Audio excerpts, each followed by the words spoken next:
for joining us today for our process webinar, our webinar on creating efficient processes. Sorry about that. We have all been impacted by processes that just don't work at some point in our careers, and whether they were designed in a way that wasn't actionable, or the organization has changed over time, or the process just kind of showed up and now you're all doing the best that you can with what you have.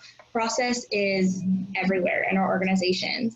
And before we go ahead and dive into those processes and where they come from and how we can make our processes more efficient, I'd like to introduce myself and introduce you to our panel of incredible women today. I am Brycelyn Laborde. I will be your moderator today. I am the operations manager at Big Fork Technologies, who is our host of the webinar today. I was a customer of our product Allo, which is a legal operations project management tool and solution. And I got the product, I used the product for about a year, and then I excitedly joined the team because my entire career I have been bringing operational excellence to organizations. And now through my position at Allo, I can bring that to even more organizations as I go along. I'm joined today by this fantastic panel of experts who are going to be sharing their experience in bringing operations and process and excellence to their organizations. I'm very excited to hear from each of them and to share this learning environment with you. So Julie, would you start us off by introducing yourself? Thank you. Thank you for inviting me along. This is a great opportunity. So my name is Julie Schwartz. I work at FIS, which is a global payments company.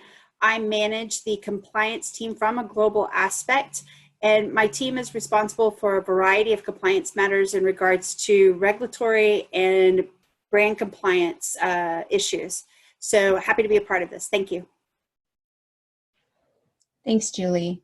I'm Bonnie Bailey. Thanks again too. I do enjoy this kind of a panel. It's fun to do. So thank you for inviting me, Brycelyn.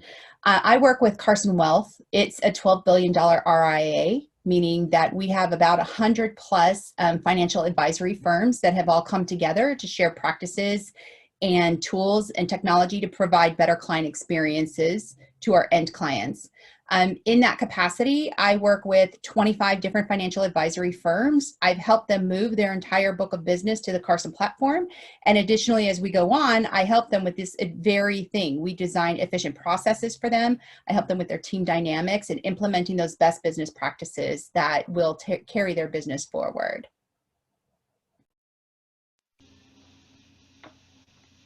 Hi, and I'm Amy Fitzgerald, and I have been working in the Austin technology startup scene for about the last 15 years, mostly in SaaS software companies. And I have been controller and director of finance in these companies, and in that role, I've put in countless number of processes and a lot of cross-functional processes. So happy to be here today. Hi, I'm Sarah McElvaney, sandwiched between two Amy's. I am formerly general counsel of a software company and have spent my entire career in-house until this year. And now I've been doing contract work for different companies, but a lot of the work I've done in-house has been around setting up and establishing processes that work. I think we're all familiar with coming in and realizing that something has been always done a certain way and realizing it's not the best way to do it. So happy to be here today. Thank you. Hi there, my name is Amy Duvanich, and I am the Director of Legal at a tech company called Qualia. I am always looking to make things easier for both myself and others in the process, so I appreciate being included.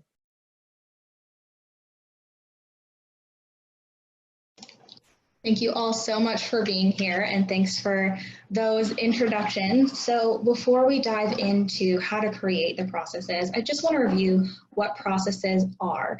We talk a lot about building processes, but the definition of this can be kind of amalgamous. So Bonnie, this is kind of your area. How would you define process, and is there a difference between process and workflow? We hear those buzzwords a lot. Yeah, so processes are all around us. Everything we do in a day, there's a process to it. Even something as simple as brushing your teeth in the morning. You have, your steps that you walk through to accomplish that goal. So everything that you do, whether it's related to business or your personal life, is a process.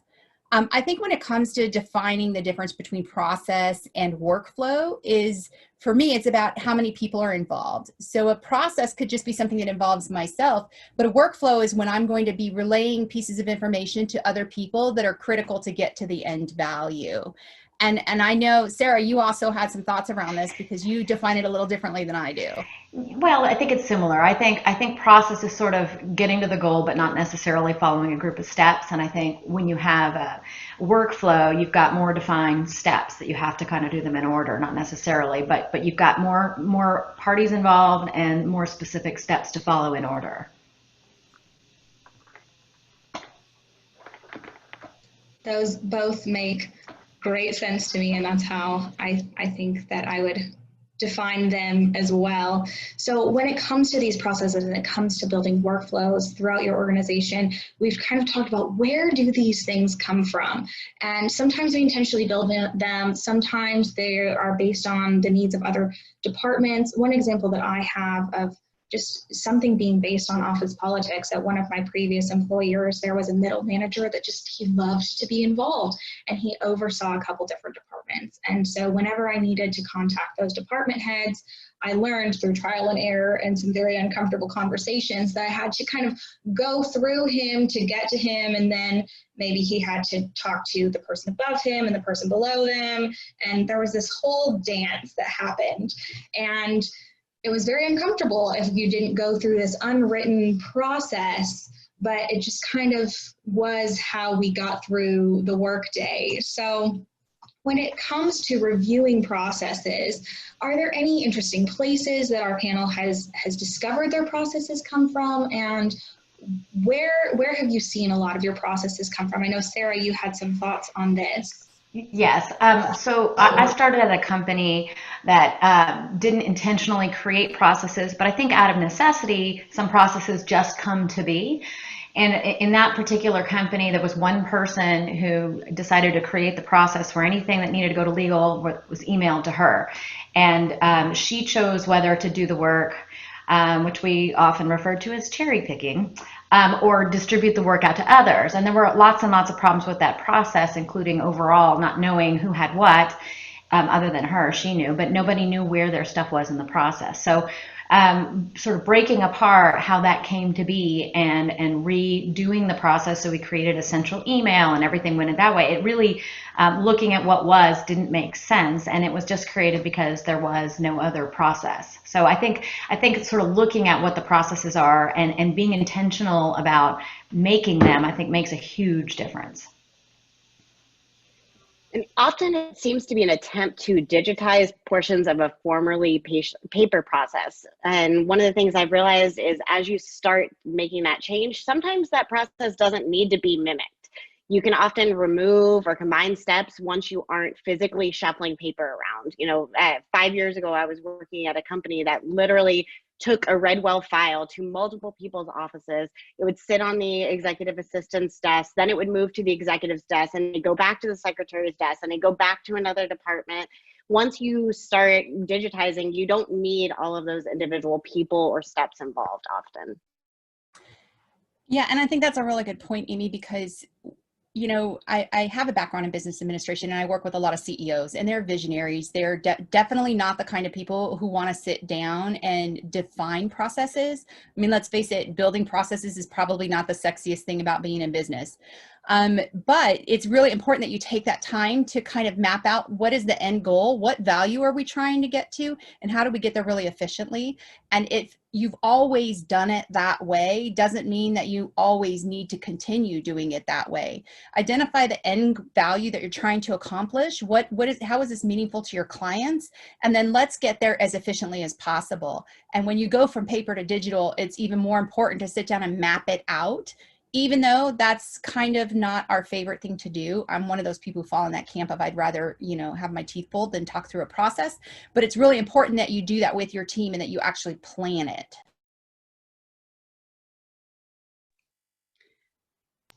that brings us very nicely into step one of creating processes, which is understanding what's being done and why it's being done.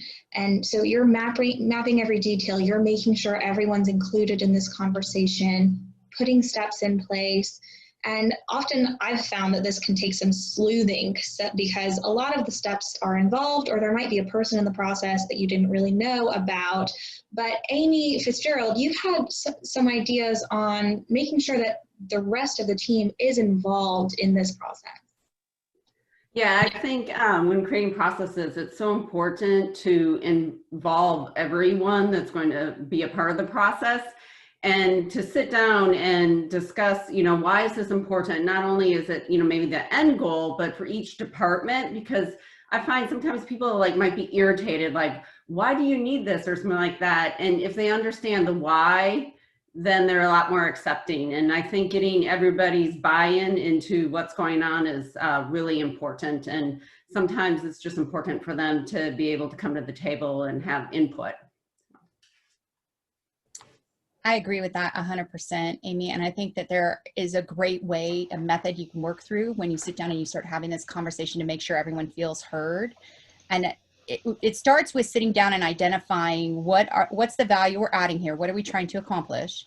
Now let's start with the 20%. Look, what is the bare minimum acceptable result that we could all live with? And then identify what is the maximum result that we would all maybe want, but isn't necessarily realistic. And what happens when you have that discussion is, one, everyone gets to add their input. They get to talk through it from their perspective and how this will affect them. They also get to design a process that's going to get you to about the 80%, which is the Pareto principle, right? You want 80% of the work, or 80% of the benefit from 20% of the work. So if you can talk through this with your team and allow them to identify those boundaries, both the minimum and the maximum, they're going to come to that consensus together. And now you have something that everybody is not only bought in, but excited about because they helped design it. Yep, that's great. I totally agree. I think, there's one thing when you're creating a process for the first time. It's another thing when you're looking back on a process, when you're analyzing what's currently being done. I think one of the most important questions to ask when you're looking at that is, are we actually accomplishing the goal with the process? And I like to share little stories because it obviously helps illustrate the point. But I worked at a company that had this very well-written, very thorough process to vet the customers, to make sure through the know your customer, making sure we weren't working with any prohibited parties. And it was documented step by step. There was a quarterly process, there was a weekly process. But what I looked at when they got to the end of it, we weren't actually accomplishing the goal of determining who our customers were, because nobody was filtering out former customers. So we were doing all this additional work on former customers that we didn't need, and flagging these customers that were problematic and tracking them down, and it turned out they weren't customers anymore. So I think it's really important, whether you're analyzing a new one or after you create a goal or a process, to go back and make sure that the process meets the goal.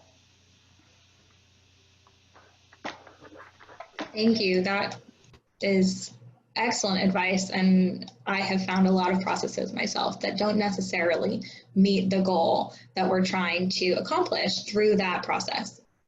Before we move on to step two, we did have one question from the audience. This would be for Amy Duvanich. You mentioned that adapting a paper to digital process doesn't necessarily mean that you have to follow every step one for one. Can you give us an example of a situation where you could kind of remove some of the steps or transition into a different one? Sure. So when you do a paper process, it's kind of hard to have triggers as to, when you can skip a certain step. So you might say, like a person's boss that needs to be brought into the equation, but maybe at a certain dollar threshold, their boss doesn't need to be. Or maybe if you're deviating payment terms in a certain way, finance needs to be brought in. But if you're following the normal standard process for payment that your company is used to, maybe finance doesn't care at all, and they just need to know at the very end to make sure they're processing that payment. So often some of those steps that you need to follow, if you don't have some sort of automation or triggers, you could remove from the process. Thank you. That's very helpful. All right, we'll move on to step 2, which is identifying problem areas. And a lot of the time, the first things that come up during those meetings, as Bonnie mentioned, and as Sarah mentioned, and as Amy mentioned, is getting those people bought in, getting an idea of where things aren't working, what the minimum acceptable result is, how you can resolve some of those processes. So when you're identifying these breaks in the process, you're talking about where communication breaks down, where work's taking longer to be completed, what the pain points are in your department and other departments. And some of these solutions are going to be through addition of systems or new steps or any of those kinds of things. What have you ever done with specific pain points or experiences where the staff is pushing back when a pain point is named? Have you ever experienced anything, Amy, you had an idea on this, Amy Duvanich, when people are not bought into making these changes to the process? Sometimes it takes realizing that you're part of the problem in order to start fixing it. You know, I think sometimes, you know, for example, an executive, they might be just looking at the big picture and saying, I want to reach this end result of things being done faster. Well, then when you actually start looking back, you realize that you were part of what was slowing things down.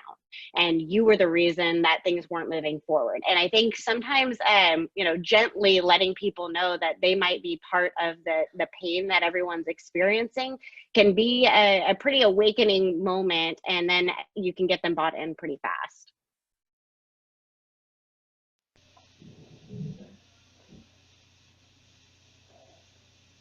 Sarah, did you have something to add to that? Oh yeah, sure. I was thinking it's really analyzing the pain points. It's a great way to look at it.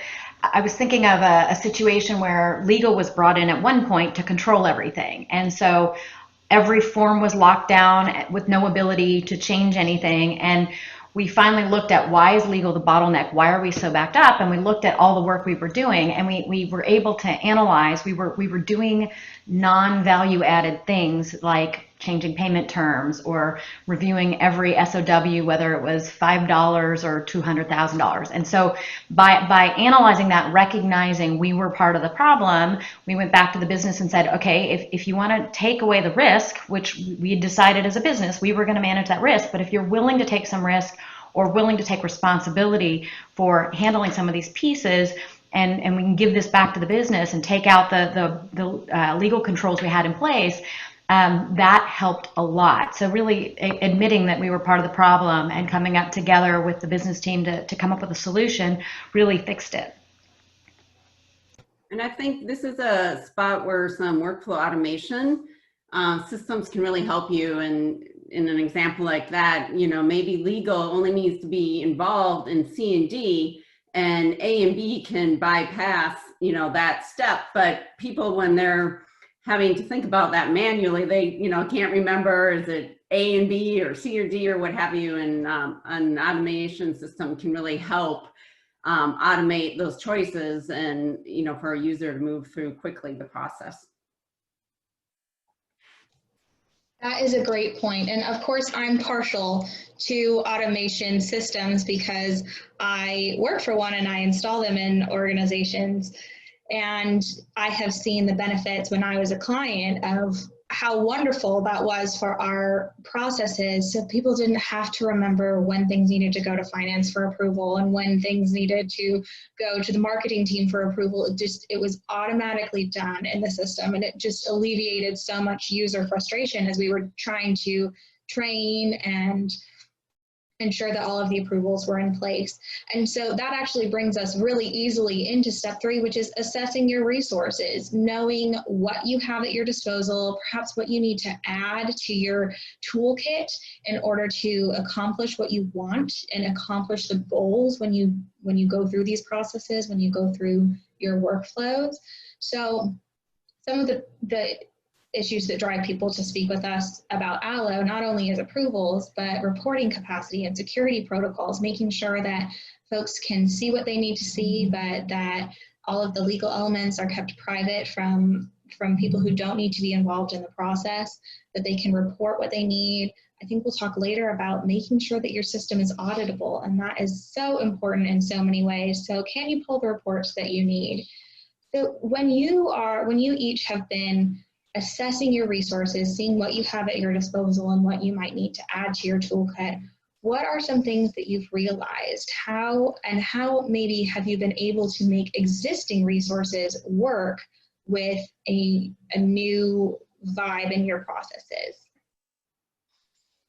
So you should start by understanding what your employees are already using. So not only from a payment perspective as to what's already being paid for by your company, but also understanding how might this process fit in with their existing daily workflow. If your workforce is primarily living in Salesforce or Slack or email, and you try to introduce something that's outside of what they're living in all day long, then it's probably going to be difficult for them to actually use what you're suggesting because it's not easy for them. And so I think considering that is really important to being able to make something work long term. And I would add on to that, Amy, in addition to understanding their existing tools that they're comfortable using, I think it's very important that you understand their work style. So in my industry, in financial services, we have advisors who are relationship people. Their job's really about having conversations and developing deep connections with people. They're backed up by operations people who have to make things happen and get stuff done. So we have kind of the more abstract work who are less detail oriented, communicating with the more detailed people. And one thing that will cause a process to break down is if the more detailed people come in and say, I need you to give me all of these details in this particular format to an advisor, the advisor doesn't naturally work that way, and they're not going to follow the process because it's too difficult for them. So in addition to assessing like the actual resources as far as tools go, you also want to think about how your team communicates and the best way to communicate for each of the positions that are involved so that you can create cohesion and you don't actually end up disrupting the process because it's too difficult for someone to follow because it doesn't fit their work style. Adding on to what you just said, Bonnie, I saw a lot of this when we developed a system at one company where we had developed sort of a legal silo of this is where all the work comes in. And it was the same whether you were in sales or marketing or HR. And the problem was the bulk of our work was sales, and the sales team worked in the CRM system. So to have to leave the CRM system, go into our system, and re-enter the same stuff that was already in the CRM system was very difficult for them. And so one way we finally came to a solution looking at our resources. We were fortunate to have some great SharePoint developers, and our legal system was SharePoint, and we were able to make an integration with the CRM. So when they had their CRM opportunity, and then they could push a button and it would automatically flow the information we needed into our system. And eventually we got it more back and forth, which really helped. But it took out a lot of the duplication. And that, I think, really helped make everyone agree this was the right way to do it, because we got what we needed quicker, which gave them the work quicker, but we still supported HR, marketing, and everyone else in the company, and they were able to follow the process because they weren't in the CRM system. Yeah, and I think this goes back to what Amy was talking about earlier about automation, right? If you have a system where you can build in those triggers, and it automatically goes to the next person in line, and they know they have to interact with it. And then once they're done, it automatically forwards to the next person. I think that also cleans it up because it's one less thing I have to remember to do to actually forward this to someone. It just automatically goes. So I'm a big fan of automating processes anytime you can because it makes life easier on everyone who's involved. I'm very glad that you brought up reducing that duplication. And also, again, I love automation. I love the pieces of the processes and creating all of the capabilities to kind of set it and forget it when it comes to your tools. So thank you all for bringing that up. We are talking about now removing redundancies and unnecessary steps. This is Julie's area of expertise. She has so many great ideas in this. It's just such a treat to listen to her about that. So I don't want to take too much, I don't want to set it up too much, but I've set high expectations for you, Julie. I'm so sorry. There are always a lot of places that redundancies can be removed. So what are you looking to resolve when you look at this step? So in my business, it's a lot of times when you have that system set up in a CR system or a system where you have those workflows, there will be, like it was mentioned earlier, a bottleneck. And what happens is when a bottleneck happens, now all of a sudden everybody has to hop on a call and figure out, okay, did you do your part? Did you do your part? And they're trying to work it out and come to a, and the understanding is that the system that you process that you've created should hopefully alleviate having everybody to hop on a call and talk through all those pain points. Now, obviously, if it's something that needs to get escalated and whatnot, that makes sense. But from a day-to-day, you shouldn't have to have a weekly check-in point with everybody to make sure everybody's following along with it. So my system and my team is always looking for how to reduce any of those redundancies of having to take these extra steps just to make sure things get pushed along. Another portion that we also talk about is where are we storing documents that are somewhat attached or any extra information. A lot of people in their workflows will either save it on their hard drive, they'll save it in a shared drive, they'll even save it in the CRM. And so is that really the right thing? So that needs to be looked at in your system to make sure that everybody has the right access, has the right knowledge to be able to put everything. So there is what you call a record, a truth record is what you would refer to where everybody can go back to and say, what was that decision that was made 6 weeks ago? Oh, that's right. Here's all the documentation. So I think making sure that you've got that process locked down would really help alleviate any of those, redundancies or unnecessary steps. I completely agree, and you hit on one that was so important, and it was such a pain point for us, and that was the duplicative saving of the files, where the sales guys would save it in Salesforce. Legal wanted it in our legal portal, but the actual system of record was the shared drive, and that's where it was supposed to go. And we ended up, everyone was doing doing the same thing over and over again. And we finally said, okay, here's how we're going to do it. Sales, you save it in Salesforce. We'll get a note when it's done, and then our admin will go and save it to where it needs to be. And that, once we took out that pain point of everybody having to do the same thing, that really streamlined our process. The other piece we mentioned earlier about pain points is we took a lot of the non-issues for our team out of our team, like payment terms. If we have standard fallbacks that we can have, you can agree to 45 or 60, don't send it to legal to make those changes. We came up with a process where as long as you have your internal approvals or it's within your authority with the fallbacks, here's the language. You just copy, cut, and paste this language into your form, and it doesn't back legal up.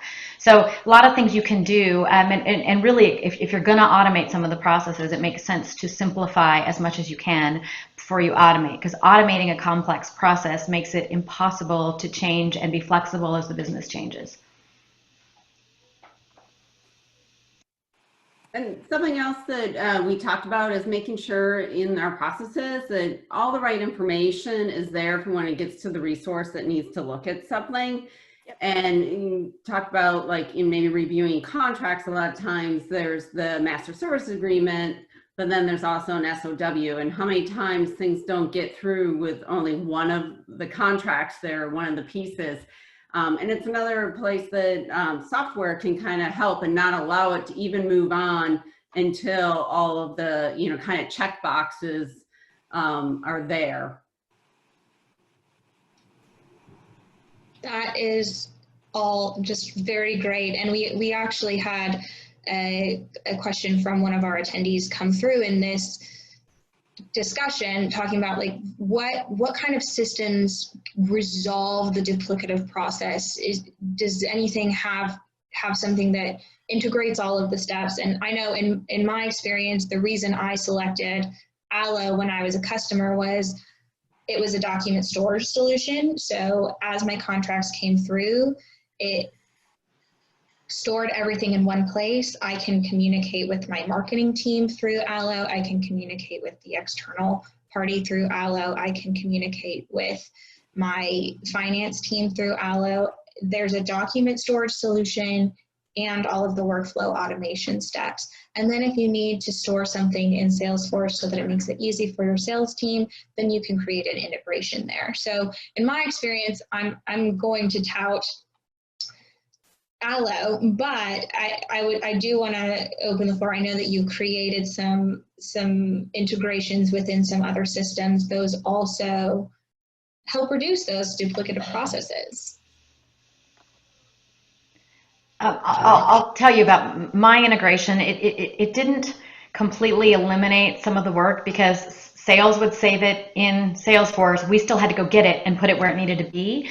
It was less than perfect, but it was a lot better than fighting with everybody and the sales guys just plain not doing it. They got paid if it was in Salesforce, but there was no negative consequences to them if they didn't put it in the shared drive, or maybe they didn't have access to the shared drive. They had to send it to legal, and then we had to put it in the shared drive. So we, you know, it was a manual solution, but we moved the work from higher paid, more sophisticated resources to a more admin resource. So we were able to shift the cost to a lower cost resource and take the burden off of sales, which they really appreciated. So not perfect, but it got the job done, and it eliminated some of the duplication.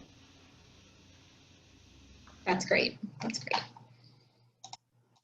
All right, moving on to streamlining steps, which I think Sarah kind of teased in our last step.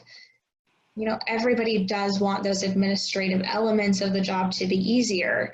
And I know one of our clients actually came in and their major goal was to make that request process for sales smoother, because they do so many contracts every week that the communication between the sales team and the legal team was becoming just extremely overburdensome. And so through an intake form, those teams could request a contract. It would collect all of the information that the legal team needed, and then they could go through that contract creation process much more easily through the templates that Aloe provided. They would have all the information they needed at the start of everything.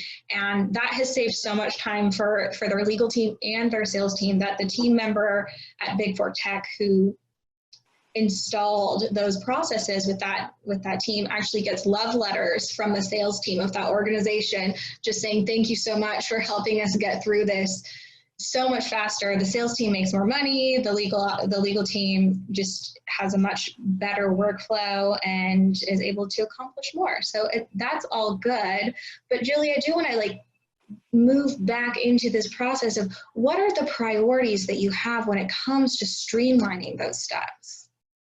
Right. So you want to actually go back and take a look at it. Like you said, is it working the most efficiently as you want? And is there a way to tighten it up? Is there a way to streamline? So again, it's collaborating with the other departments. Again, instead of getting on a phone call and talking about it, but you now have that opportunity to say, okay, here's how we're getting from A to B to C to Z. Is there some way we can maybe automate a part of that process? Or is there a systemic issue that's really going on that is manual, and kind of reevaluating the different steps to see if there's any way we can make improvements? Do you actually have to throw another body at it to kind of help it move through the pipeline? Or again, is there some kind of alignment that can be made? So it's really not just looking at the process itself, it's looking holistically from beginning to end to figure out, is it flowing perfect in a well finely tuned machine that's creating the results, like you said, that you're looking for? And Julie, you touched on something really important there, which is, understanding that when you're developing processes, it's part of a bigger system, and there are multiple departments that can be affected by that. So it really helps if you have someone on your team who has the ability to see the system versus just the process, because now they're going to be able to think through all of the different steps and how it's going to affect those different departments. So for instance, on my team, I have a wonderful lady who, funny enough, her name is Amy. And she does a great job of being able to see the entire system. And so when a change is made over here, she can clearly point out how that's going to affect 3 other people in different departments to make sure that that isn't going to disrupt their ability to get their jobs done or cause us to have a bottleneck that we didn't think would happen by changing a process. So I think it's important to identify someone on your team who has that ability, that talent to go out there and kind of see the whole system and make sure your change isn't going to affect other people inadvertently. Mm-hmm. It's also critical to communicate how the process is going to benefit each person and not just the person that created and implemented the process. And at the root of it all, also you need to communicate and make sure all parties understand and appreciate that the changes are in the best interest of the client, because that is ultimately the goal in anything that we're doing when we're making changes. Yeah, and something else I think is really important, and sometimes it's really hard to do, but really to try to keep it absolutely as simple as you can. And an area that I find that too, that this can get kind of muddled up is documentation of your process. You want it really well documented, but if the documentation is 20 pages long, you know, someone's probably not going to make it all the way through. And in that documentation there too, kind of keeping it simple and making sure you're hitting on the main points. And sometimes, you know, a situation that comes up once or twice a quarter or something like that, maybe it's really not worth having to call out, and coming back to kind of the principle of just keep it as simple as you can. Yeah, you also touched on something, Amy, that is really important, which is like, what is the value that we're adding with this process here? And how do we get to that value as simply as possible? And that's exactly what we're talking about here by streamlining your steps. So when you document, what are the important pieces that need to be consistent each time? And where's the room for flexibility? And then also, we live in such a fast-paced world today. Things literally change on a dime. I mean, if you would have told me back in March that I'd be working from home all year, I would have laughed at you, because at that point I traveled every week. But things can change so quickly that you have to build in flexibility in your processes too, so that you can adapt at that speed. And if you are too rigid with a 25-page document that tells you click here, do this specifically, I think you lose that ability to be flexible and to navigate in today's world. That's great. We do have one quick question from the audience, and they're asking for the best place to get a process documentation template. Does anybody have recommendations for that? We'll be sending one out that I utilize after the webinar is complete, but if you have other resources, not everybody thinks the way that I think, so I want to make sure that we're including all of the thought processes. Can I just add one thing? I always find sometimes when I start at a company is making sure to ask, is there a standard for here? Because what you kind of hate to do is maybe use your own template or something like that and put all this time into it and start circulating it, and people are like, wait, no, you can't do that, and you know, we really need it like this. So kind of first just check, does your company already have a standard? And you know what, if they don't, I think it's a great idea to try to establish one that does go across departments. So as people are interacting with other people's processes, or maybe as they move between departments, they already kind of have some shared expectations of.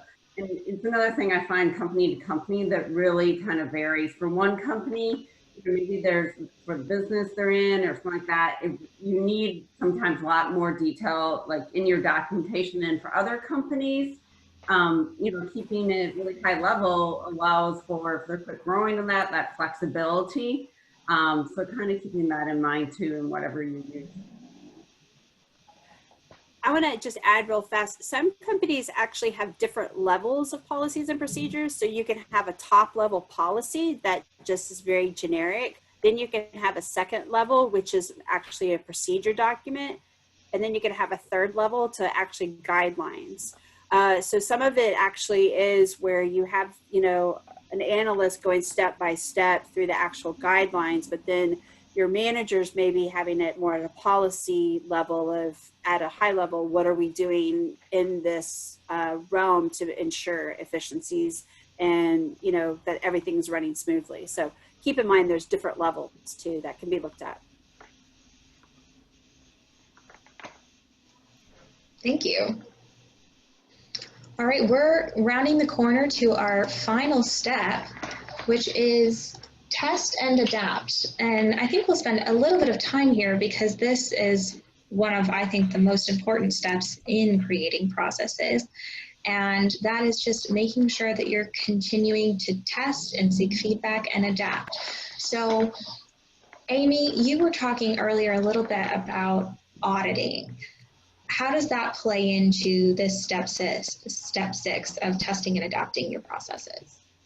Yeah, so I think one thing that's really important for people to keep in mind with processes, maybe they, have some Sarbanes-Oxley requirements where processes are routinely tested and audited. And I have personally run into problems where, we can say, here's what the process, but we weren't able to show it. So if you are going to have some audit requirements, make sure that you have something that you can show that that step was actually followed. And again, try to keep it as simple as possible, but make sure you're keeping that in mind.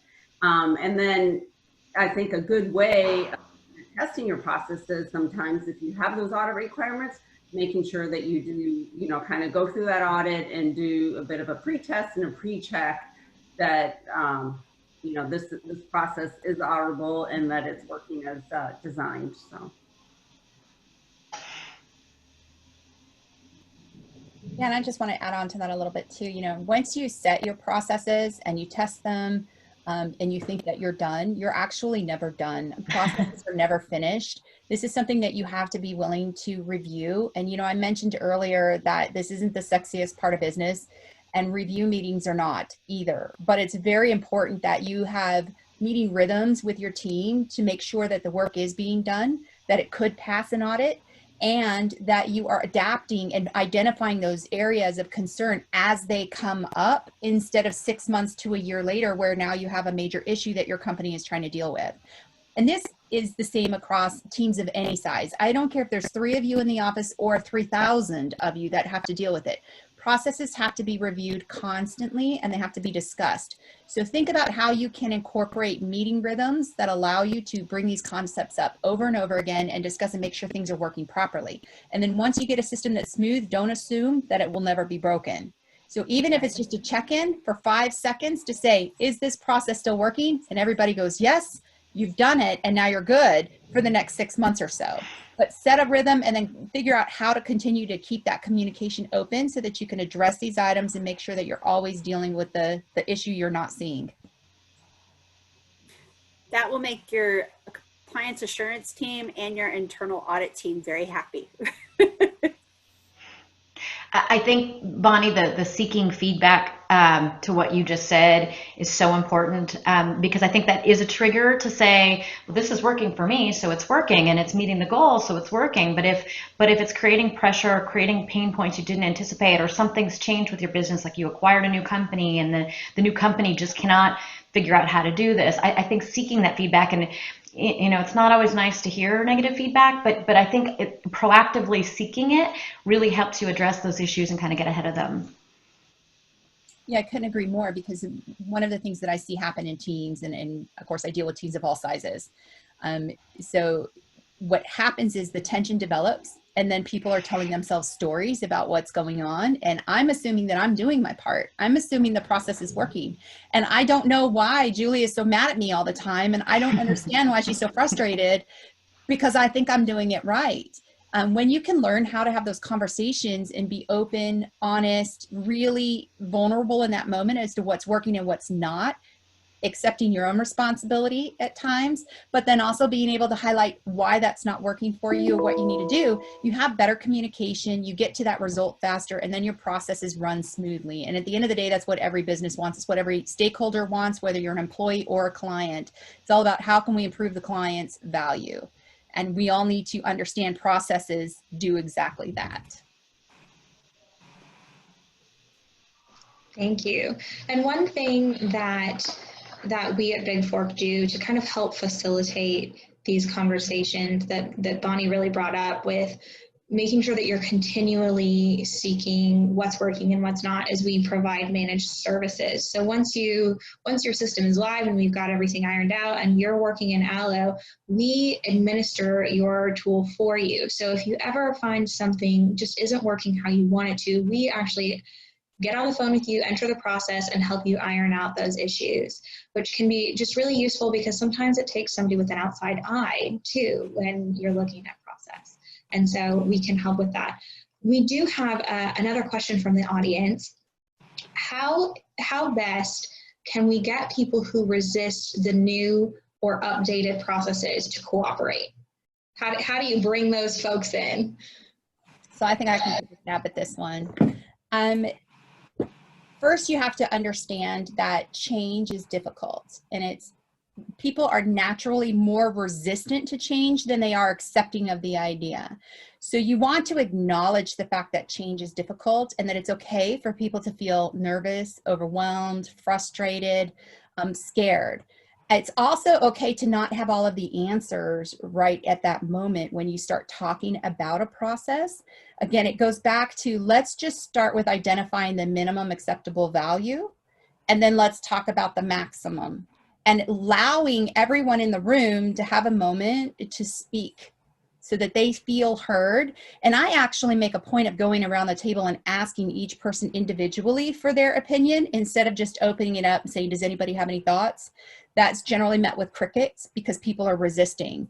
But if I actually say, Sarah, tell me what you're thinking right now. Amy, what are your thoughts on this? Julie, what do you have to add? I've now brought them into the conversation and provided them with that platform to feel they are included and heard. That's really powerful, because once you've heard them, whether or not that ends up becoming part of the end process, they feel validated and they feel accepted. And now they're like, okay, I can understand why maybe this one point I was making isn't the most important point, and I can accept the outcome as such. So it's just really about deepening your communication skills with your team and making sure everyone feels completely included in that conversation. If you do that, you'll get buy-in.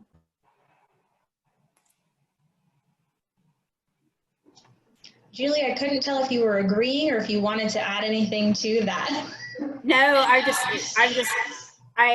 understand Bonnie's mantra. These are just not only good process improvement practices, it's also just good practice just to have in working with teams and working with your employees. So I'm shaking my head because it's ringing loud and true. Wonderful. Thank you. Well, thank you to all of our panelists who gave of their time to come and share their expertise with us today. And thank you to all of our attendees who have joined us and given us an hour of their day. We greatly appreciate it. We at Big Fork Tech are here to help you. If you need any assistance with project management software, contract management software, matter management software, or just legal operations, process help, we are here to provide all of that. We have our managed services to help with the administrative portion. We have approval processes in our documentation that we can help with. We do have a couple more questions, so I'll get to those in just a moment. Thanks for sending them in. But thank you so much for joining us. Please feel free to reach out to me personally if you have any questions about how Allo can help you install efficient processes into your organization. We do have all of the automated elements that we've talked about throughout this discussion that we can help install into places where it makes sense to streamline and reduce redundancies in your organization. Before we sign off, I do want to get these couple final questions addressed. Name one of the processes you would start with to ease people into a transition to automation and get them excited about automating more of their roles. Would you do contract automation first? Would you do a PTO automation? Is there invoicing? Is there anything for you specifically, each of the panelists, that you would start with? So we started automating processes with those areas where we have to collect information. And what would happen previously is I would send a profile form out to a client, and we would hope they would complete it and get it back to us. Otherwise, we'd sit in a meeting and scribble a bunch of stuff down, and we found that there were a lot of errors that would come in because I'm writing down what I'm hearing from the client and I'm transposing things on the paper. Someone's interpreting my handwriting and there are errors. So we found those places where we had the biggest frustrations because of errors. They result in NIGOs with client paperwork trying to get things moved. So we started there, and we have built out, once we were able to show operations stakeholders, this created efficiency for them. Automating that process and coming up with a digital solution allowed for the information to be put in by the client. It was cleaner, it was more accurate, and so we've had less NIGO issues. That was a great start to getting them to see how we could digitize other processes and systems to create efficiencies, and it was actually going to make their lives better. So I think that's where you want to start, is where are your pain points for your clients, but also pain points for your team, and address those areas first so that they can see the benefit. And is there a manual process? Are you having to work everything through email and spreadsheets? Being able to show that you can potentially open up a ticketing system so everything is trackable, so that if somebody's out of the office, somebody else can step in and be able to pick it up. So you're almost getting buy-in to show that you can work more efficiently instead of being overwhelmed with email, overwhelmed with these massive spreadsheets that are documenting each step, and then being overwhelmed knowing that if I'm out of the office for a couple of weeks because of something going on, knowing that my system is still going to be going on and I'm not the breaking point of that process. So it's almost getting that buy-in to show that there's going to be some great efficiencies going on. I would also just look for the lowest hanging fruit. Sometimes you can make a really easy change that really impacts everyone in a positive way. And that would be where you should start. If you can identify that there is something like that, then people will start getting bought in quickly. And there's plenty of processes that we've all probably been a part of that it takes a long time to make changes, not just because you need to figure out what's happening already, but because you need to actually figure out how to revise it, how to automate it. So if there's something that's easy to be able to implement, that'd be a good place to start. I'll mirror what Amy just referred to. I think what we did is sort of step back and took a look at everything we were working on, and then tried to give a point value to each kind of thing. How many did we get? How difficult was it? Is this something we can outsource to outside counsel? Is this something we could outsource to a lower level resource in another country? And that was exactly the low hanging fruit. So by being able, and we found our pain point was payment terms, all sorts of backup because people wanted payment terms. So by addressing that, we were able to make sales really happy by saying, look, this isn't something you should come to legal for. You get your approvals, you got the language. So it wasn't automation, but it was the first step, and that was the whole point of it. We were looking to move to an automated solution, but we had to get rid of our complex processes first, and that was the first step for us. I agree with that, and I think that for many of our incoming clients, the intake process is a really easy win for their legal teams, because streamlining how the internal clients are requesting their contracts is very helpful. And then when they see how much quicker you can get it back to them, it improves the lives of the legal department, so they are on board for further changes, and it makes that internal customer so happy that there's just a really great synergy to use as a springboard for additional automation or additional elements of automation and process change. There was another question really quickly for Sarah. Would it have been realistic at your prior company to build in a consequence for salespeople who failed to store their final contracts in the proper place? Because this is obviously a big issue for a lot of companies, but we're not sure how to enforce it in our own. It's a great question. And that was, of course, legal's idea. Let's do this. Like, it fixes the problem. If you don't pay them till they put it where it needs to go, then we're done. It seemed pretty simple. A lot of resistance from the sales team, surprise, surprise, and resistance from their leadership as well. Their point was, look, these guys are out selling, and we don't want to make them administrative experts. It doesn't make sense to do this. So I agree. It seems like a simple solution, but you have to look at all the parties involved, and you don't want to lose your great salespeople because they feel like you've created this bureaucracy and all these levels of red tape in order for them to get paid. So the business team didn't support that simple solution. So we had to come up with something else. But I like the suggestion. That's exactly where we went first. it's a good place to start. All right, well, if there are no further questions, thank you all so much for offering your expertise today. Thank you to all of our attendees who have spent their last hour with us. Please reach out to me if you have any questions that I can offer assistance with, and we will be following up with a view of this, this document. You can watch the webinar, you can see our PowerPoint, and then also we'll send you that process checklist and document template for you. We have a note from our attendees. Thanks so much to the great panelists. All right, thanks so much. We'll talk to you soon.